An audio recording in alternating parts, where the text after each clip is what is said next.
3 reasons that I only shoot in RAW. The first one is white balance. When you shoot in RAW, your white balance is not baked into the image, and so if you go from one lighting source to another source, you don't have to take a custom white balance each time. You can just adjust it in post, and it is actually really easy. Reason number 2, the color space that you select in your camera has no actual impact on the final image. So essentially, you can shoot in sRGB, Adobe RGB, ProPhoto RGB. It doesn't really matter if you're shooting in RAW because everything's going to come through just as a RAW file.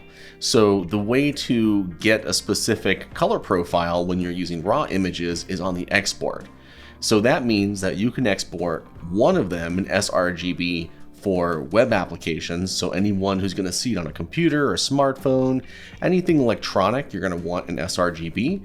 However, some print houses prefer you to use a different color space, in which case you have the flexibility to export it in that color space for those print houses.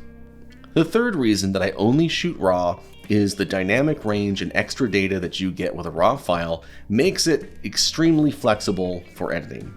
Now, most of the time when I'm shooting, I don't need that flexibility because I shoot tethered, and I know that the images that I'm getting are exactly what I want for that particular shoot. However, I often go back into my archives and re-edit old shoots just to practice editing, in which case it's nice to have the full data in case I want to do some dramatic changes to the original file. Alright, so do you shoot in RAW or JPEG? And let me know below why you chose either one.